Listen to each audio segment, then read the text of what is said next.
We are following developments in two major legal cases on both coasts. In New York City, former President Donald Trump attended closing arguments in his civil fraud trial. And in Los Angeles, Hunter Biden pleaded not guilty to 9 federal tax charges. Both cases could have serious implications for the 2024 presidential election. Robert Costa and Erica Brown joins us now. Robert is CBS News chief election and campaign correspondent, and Erica is a CBS News investigative reporter right outside that courthouse in Los Angeles. But I want to start with Robert in New York City to talk about the Trump civil fraud trial. Robert, we heard from the former president today. He was there. What can you tell us about what happened? Former President Trump appeared in court today for the closing arguments in his ongoing New York civil fraud case. I was inside the courthouse behind me, and I watched as Trump listened for much of the day, then ultimately proceeded to speak, sometimes veering outside of the bounds of what the judge in this case, Arthur Engoron, wanted to be said in the courtroom. And then Trump left. He went down the street to his building at 40 Wall Street. I was there, had a few exchanges with former President Trump about how he sees all of this. He told me that he sees the campaign as something that's part of his own legal challenges, and his legal challenges as part of the campaign. He doesn't separate the two. And he also told me in CBS News that in the coming months, as he faces not only a trial here and down the street for his hush money payments to a porn star and a defamation case here in New York, he also plans to attend all of his trial dates in Washington and in Florida for those federal cases, one on classified records, the other, of course, on January 6th. And Robert, Trump has made very clear that he believes he is innocent. I want to play a little bit of what he had to say today. We've proven this case so conclusively. We've asked for directed verdict many times. They don't have any facts. They don't have any evidence against us. Millions and millions of pages, years of litigation, and all politically motivated.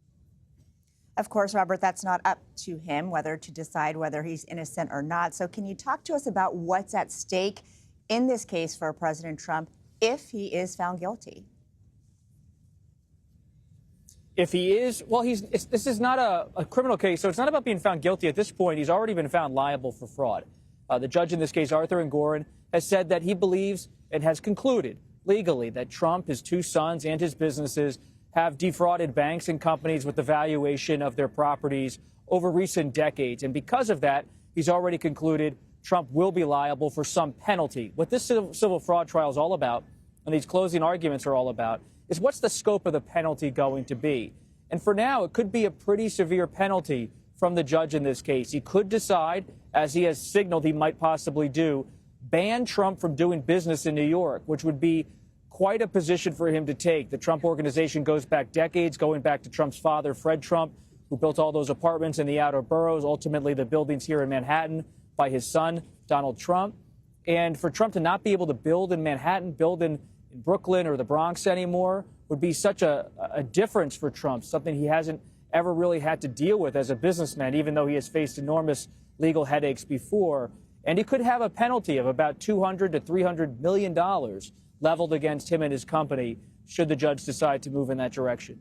Robert, thank you for clarifying that. And you're right, that would be part of his brand that he would no longer be able to tap into. Thank you for your reporting. And to discuss Hunter Biden's arraignment, CBS News investigative reporter Erica Brown joins us now. She was inside the courtroom earlier. Erica, what can you tell us about the charges that Hunter Biden pleaded not guilty to today? Yeah, so in a 56-page indictment, federal prosecutors charged Hunter Biden with 9 federal tax charges that included 6 misdemeanors and 3 felony counts related to his alleged failure to file and pay taxes, tax evasion, and filing a false tax return. And so federal prosecutors in the indictment alleged that Hunter Biden earned $7 million in income and found a way not to pay more than $1 million in federal income tax. And they said that there were a number of personal expenses, including luxury hotel stays, luxury rentals, exotic cars that were built as business deductions, and that ultimately lowered his taxable income. And so in this 56-page indictment, they detail with numbers numbers. They detail with records from his accountant. They also reference portions of his memoir in which he talks about not doing business. He talks about being under the influence of drugs in some of his expenditures, and then cross-reference that with the years for the tax returns that he allegedly filed fraudulently.